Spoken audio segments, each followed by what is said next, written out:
Saya mau masuk ke dalam satu fase perjalanan Bapak dan Ibu. Pernah nyangka nggak, Ibu, bahwa bersama Bapak akhirnya menjadi pasangan pemimpin bangsa? Kalau menyangka itu jauh ya. Rasanya saya waktu itu ya hidup saya bersama-sama Bapak, memberikan saling mendukung begitu ya. Tapi tidak pernah bermimpi pada suatu saat akan menjadi pemimpin bangsa. Ini adalah foto yang diambil ketika Bapak mau dilantik sumpahnya Pak ya sebagai Presiden Republik Indonesia 20 Oktober tahun 2004. Ya. Ini di Cikeas kan Pak, Cikeas. sebelum berangkat ke istana. Ke DPR, gedung MPR DPR. Gedung MPR ya. Ya. Ini adalah beberapa jam sebelum dilantik. Ya. Memang setiap orang pasti memiliki doa yang sama supaya selamat dan menjalankan amanah ini dengan baik. Tetapi sebagai seseorang yang sudah diberikan kekuasaan tertinggi, Panglima tertinggi Tentara Nasional Indonesia, apakah punya kecemasan di hari pertama Bapak diberikan jabatan sebagai seorang presiden? Ya, Rosi, saya tentu bersyukur, bangga mendapatkan amanah untuk memimpin Indonesia. Tetapi sejak hari pertama, since the day one, saya menyadari tantangannya sangat tidak mudah. Since day one? Ya, saya menyadari ini Republik menghadapi tantangan dan permasalahan yang kompleks. Sementara rakyat memiliki harapan yang sangat tinggi kepada saya sebagai presiden pertama yang mereka pilih secara langsung. Nah, disitulah yang ada dalam hati saya. Harapan rakyat tinggi sekali, persoalan negara kompleks, kemudian saya sebagai manusia, termasuk pemerintah memiliki keterbatasan. Oleh karena itulah saya mohon pertolongan Allah, mudah-mudahan saya bisa mengemban tugas sampai selesai, 5 tahun begitu kontrak saya, dan selebihnya ya saya akan bekerja bertanggung jawab. Itu saja, saya mohon sekali pertolongan Tuhan, supaya betul-betul saya diberikan kekuatan untuk menghadapi dan menjalankan semua tugas itu. Itu yang ada dalam hati saya. Karena memang pada saat masa-masa Bapak memerintah di tahun 2004 ya Pak ya, langsung ada tsunami di bulan Desember. Jadi memang ada tantangan yang luar biasa. Setelah itu. Betul, September kan itu Pak. Ya. Habis itu ada tsunami, banyak kemudian memang tantangan-tantangan yang dihadapi di depannya. Waktu itu Pak SBY pernah merasa bahwa sebagai seorang presiden, kepala negara begitu, kekuasaan ada di tangan Bapak. Pernahkah ada tawaran-tawaran termasuk godaan yang seharusnya bisa Bapak ambil, tapi tidak Bapak ambil karena prinsip tawaran yang bisa menyelamatkan posisi Bapak? Ya, saya kira sejarah mencatat ya Rosi ya, ketika saya memimpin Indonesia 10 tahun, boleh dikatakan politik kita gaduh. Ya, saya sendiri sebagai presiden saya kira banyak menerima kritik bahkan hujatan dari kalangan masyarakat tertentu. Ada. Nah, di situ kadang-kadang sebagai manusia biasa, Ibu Ani sangat tahu saya sudah bekerja all out siang dan malam. Sepertinya bagi sebagian kalangan masyarakat salah terus. Kanan salah, kiri salah, begitu. Dan banyak sekali. Nah, godaannya adalah saya pemegang kekuasaan. Saya punya instrumen lah untuk barangkali tergoda melakukan tindakan yang represif. Ada yang mengatakan kepada saya sambil menyalahkan saya, SBY Anda salah sendiri. Anda sok demokratis, kenapa tidak digunakan kekuasaan itu? Ada pergulatan di hati saya, Ibu Ani juga tahu, saya katakan tidak. Tidak, insya Allah saya bisa menghadapi semuanya itu. Sesungguhnya tanpa itu tawaran yang menggoda ya Pak? Itu godaan bagi pemegang kekuasaan yang kekuasaannya itu besar. Ingatkan, power tends to corrupt. Absolute power corrupts absolutely. Artinya, kalau pemimpin tergoda bisa ke situ. Ya pergulatan batin saya pilih biarlah saya meyakini keyakinan saya, bismillah, terus maju ke depan memang tidak mudah, berat sekali. Ya, sering Ibu Ani di tengah malam harus menangis, melihat apa yang kami alami ketika suaminya Dihujat. sampai dihujat dan boleh dikata sepanjang hari tanpa cuti selama 10 tahun, tetapi kita tegar dan akhirnya kita bisa mengatasi itu. Kenapa Bu? Kenapa Ibu sampai harus menangis? Ya bagaimana ya, saya melihat sendiri, saya yang di samping Bapak selalu melihat betapa Bapak itu sudah berbuat, bekerja dengan sebaik-baiknya, siang dan malam. Bahkan kadang-kadang ya tidur hanya berapa jam, sampai matanya bengkak seperti itu. Tapi masih saja disalahkan. Itu yang membuat hati seorang istri siapapun juga pasti akan menangis. Nah itu yang membuat saya juga bersedih. Tetapi tambah lagi kalau sudah disalahkan itu tidak apa-apa. Tapi kalau fitnah, kemudian hinaan yang sampai saya sendiri tidak bisa menahannya ya. Terutama ya mungkin semua juga barangkali rakyat Indonesia masih ingat ya. Seekor kerbau yang kemudian ditulisi SBY. Itu menyakitkan sekali buat hati saya. Nah itulah yang saya sampai menangis ya. Apa iya sih ada seorang istri yang diam saja kalau suaminya digitukan? Iya sih. Ya, saya kira semua pasti baper juga. Ya dibawa perasaan, kemudian ya itu kalau sudah sangat dalam itu hatinya tuh seperti teriris-iris. Mungkin kalau luka dikasih apa namanya, dikasih jeruk nipis itulah rasanya. Ternyata Bu Ani sangat mencintai Bapak. Bapak yang dihina, Ibu yang merasa sangat terluka. Yang satu hal yang kita banyak perhatikan ya, di sini ada Bang Osdar juga, wartawan Istana. Ya Bang Osdar, Bu Ani itu selalu mencatat ya, kalau Pak kemanapun Pak SB pergi atau di samping Pak SB, coba kita lihat pasti Bu Ani mencatat. Foto kemudian catat dulu. Pertanyaan saya buat Bu Ani, Ibu ini selalu mencatat setiap bersama Pak SBY. Ibu ini sebenarnya ibu negara atau menteri sekretaris negara? Sebetulnya ya lebih tepat kalau dikatakan bahwa sekretaris Pak SBY yang sangat pribadi. All in. Tidak ada substitusinya. Nggak ada substitusi ya. Tidak tergantikan. Betul, itu eksklusif. Iya. Pak, Ibu suka mencatat. Kira-kira terbantu nggak dengan catatan Ibu? Terbantu begini, Sangat kalau lah, sangat saya terbantu. berdialog ya. Jadi Rosi, saya kan kalau dihitung belusukan saya itu bukan hanya ratusan ribuan selama 10 tahun. Nah ketemu petani, ketemu buruh, ketemu saudara kita para guru, itu kan dialog bebas itu. Bisa 1 jam, mungkin sekian belas pertanyaan. Nah saya tidak mencatat karena saya harus mendengarkan langsung, saya harus melihat langsung siapa yang bertanya. Itu penting bagi saya, melihat langsung, menghormati kepada yang bertanya itu. Nah Ibu Ani yang mencatat berapa points, 2 points atau 3 points, kemudian saya dengan memori saya menjawab. Kalau saya lupa, Ibu Ani baru mengingatkan. Yang ketiga poinnya begini. Jadi betul-betul ya membantu. Ya. Membantu. Karena ya, saya bisa berkonsentrasi mendengarkan. Ya biasanya 90% saya masih ingat begitu. Nah kalau ada yang miss sedikit, Ibu baru mengingatkan tadi. Yang ketiga di samping itu bertanya soal ini juga. Itulah yang saya dapatkan dengan rajinnya sekretaris sangat pribadi ini. Itu ternyata ya Bu ya. Jadi Ibu memang nggak pernah alpa loh Ibu. Ya. Jadi begini, orang suka salah tangkap, disangkanya satu ngapain gitu ya, nulis-nulis begitu. Padahal selain yang disampaikan oleh Bapak, ya kadang-kadang juga apa yang Bapak jelaskan kepada audiens, itu saya catat. Karena saya sering mendapatkan pertanyaan melalui handphone saya yang terbuka untuk umum itu, mereka suka bertanya, Ibu kalau seperti ini bagaimana? Ada KUR, ada BOS, ya, kemudian BPJ, apa macam-macam lah yang suka ditanya. Itu nanti Ibu nggak khawatir disalahartikan bahwa Ibu sebagai ibu negara dominan dan ngatur-ngatur Bapak? Nah, itu mereka yang tidak tahu.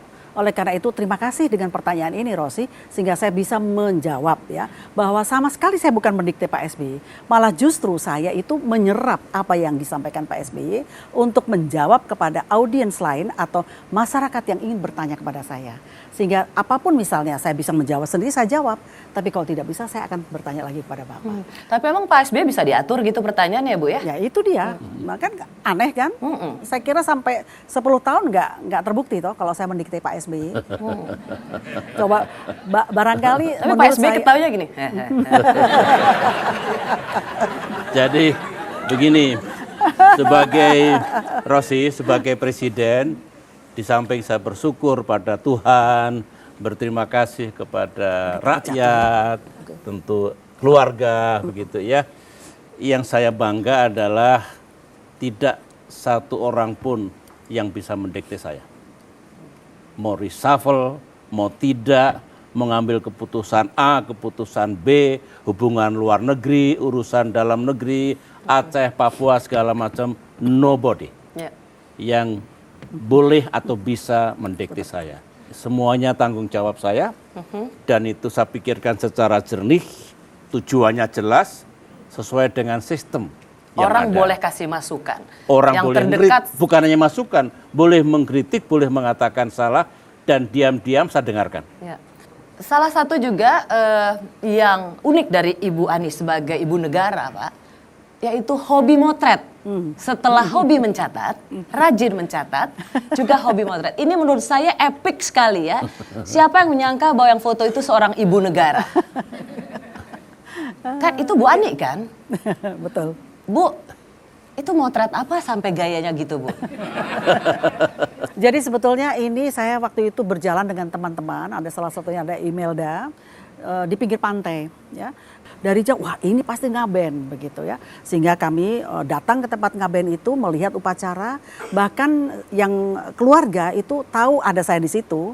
Ya saya hanya dari jauh ya, takut juga kan mengganggu, malah diundang begitu. Ayo Bu, lebih dekat begitu. Loh, saya nggak mau mengganggu, tapi tidak apa-apa. Malah mereka senang sekali dibuka, kemudian diminta begitu ya. Nah ini adalah upacara terakhir. Dan ini yang setelah tadi, dilarung ini ya. fotonya ya Bu ya? Inilah hasil foto Iya. dari gaya fotografer yang epic tadi. Jadi Pak SBY, saya tuh kadang-kadang suka terkaget-kaget sendiri Pak.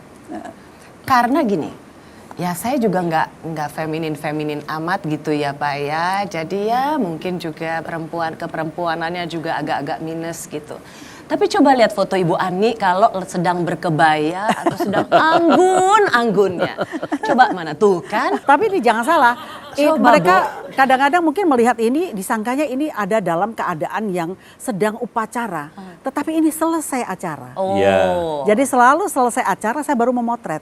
Kalau upacara 17 Agustus mana Tertib. saya pernah. Nggak mungkin saya motret. Tapi kalau sudah selesai acara tambahan, nah itu baru saya bermain gitu. Momen itu nggak pernah datang dua kali. Oleh karena itu ya kamera itu selalu menemani saya kemana-mana untuk mengabadikan momen-momen itu. Ya, waktu penggal 5 tahun pertama saya tidak pernah memotret. Tetapi lama-lama saya merasa kok sayang ya kemarin nggak saya foto. Padahal banyak sekali momen yang langka yang saya alami. Kan bisa saya share gitu kepada teman-teman atau keluarga. Pak, Bapak nggak apa-apa Pak? Ibu selesai upacara terus asik-asik foto gitu, Bapak nggak apa-apa? Saya menikmati hasilnya. Oh. Saya Sorry itu Pak, maaf tuh kan lihat Pak, itu ibu negara loh Pak. Manjat mobil terus tetap motret. Memang kalau anak kolong nggak bisa lepas ya Pak, ya tetap aja tomboynya ada ya. Luar Ada biasa, tomboy, Ibu ya. kok bisa Bu? Itu sambil naik mobil loh. Iya, artinya memang spontan aja tuh, spontan saja. Dan alhamdulillah karena tadi Bapak mengatakan bahwa tidak sempat menikmati one by one, sehingga biasanya kalau udah selesai saya tunjukkan ini hasil yang tadi. Sehingga tadi itu seperti itu. Karena Bapak memang konsentrasi dan tidak bisa kemanapun Karena ya. momen ya Bu Iya. ya. Karena momen. Iya. Jadi meskipun di sekeliling saya itu indah, beautiful, kadang-kadang saya tidak bisa menikmati. Betul. Nah, Ya. begitu Ibu Ani mengabadikan ketika sedang lelah-lelahnya malam hari, saya melihat itu, nah itulah yang saya have to Ternyata say indah thank juga you. daerah yang Bapak Indah kunjungi. dan tidak saya nikmati sebelumnya. Nah, lewat karya itulah saya bisa menikmati. Betul, lihat tuh Pak. Ini tahu nggak ini Mana yang Rosi? lebih indah Pak? Hasil fotonya atau fotografernya Pak? Saya tahu bahwa salah satu hobi motretnya Ibu Pak, itu bagian dari salah satu stress relief. Oh ya, betul. Kalau kita kembali soal bagaimana Bapak 10 tahun menjadi presiden ke-6, Bapak termasuk presiden yang banyak menciptakan lagu. Salah satu lagunya itu ada yang syairnya, meskipun berat, meski kulakukan, kupilih jalan yang kuyakini. Jangan paksakan yang tak mungkin, hidupku masih lurus dan benar. Syair ini menunjukkan betapa Bapak sepertinya seorang diri di bawah tekanan untuk melakukan sesuatu yang tidak sesuai dengan prinsip yang Bapak yakini. Iya, iya. Is that so hard? Betul. banyak hal yang dialami seorang presiden yang saya yakin tidak dirasakan oleh banyak orang. Kalau sudah harus mengambil keputusan, hubungannya saya dengan Tuhan. Meskipun ada wapres, ada menteri, ada panglima TNI, that's me. Saya dengan Tuhan. Menolak gerasi dan mengeksekusi hukuman mati. Di masa saya beberapa orang karena luar biasa kejahatannya, saya putuskan untuk dihukum mati. Saya tidak berikan gerasi. Nah di situ saya menandatangani sesuatu ya yang itu saya tahu risikonya. Oke. Demikian juga yang lain-lain. Meskipun Nah disitulah berat. Saya harus jalani. Saya tidak boleh berhitung terlalu banyak, tapi jangan maksakan juga. Saya berkompromi dengan prinsip yang saya anut. Tapi saya yakin, segelap apapun, seberat apapun, pasti ada solusinya. Tidak mungkin, nggak ada cerita Indonesia itu masa depannya suram. Meskipun Bapak juga sadar dan mendengar bahwa Bapak dengan semua kesulitan pengambilan keputusan itu Bapak dianggap ragu.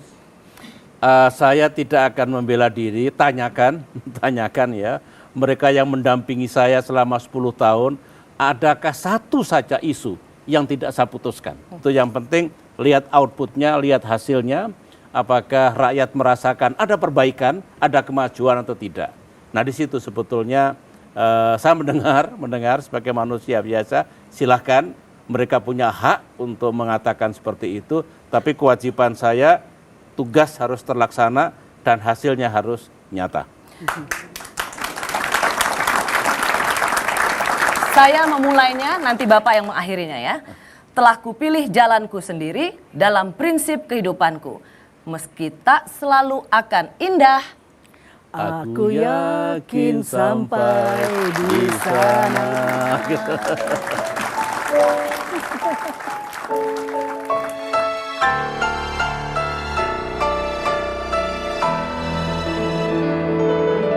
Rio Febrian. Meskipun berat, mesti ku lakukan. Ku pilih jalan yang ku yakini. Jangan paksakan yang takkan mungkin. Hidupku mesti lurus dan benar. 1000 jalan menuju Roma, entah mana yang paling baik. Ada begitu banyak pilihan, engkaulah yang kan menentukan. Tak ku pilih jalanku sendiri dalam prinsip kehidupanku. Meski tak selalu akan indah, aku yakin sampai di sana.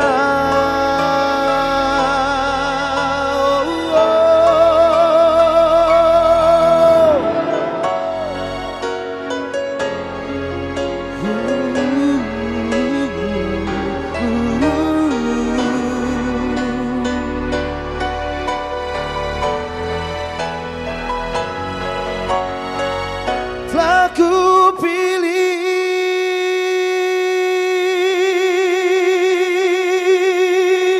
jalanku sendiri dalam prinsip kehidupanku. Oh, meski tak selalu akan indah, aku yakin sampai di sana.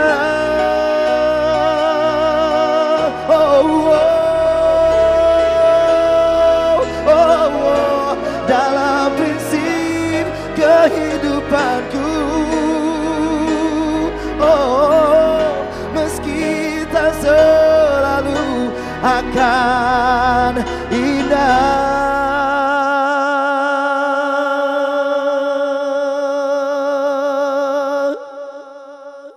Aku yakin sampai di sana. Oh, oh. Aku yakin sampai di sana.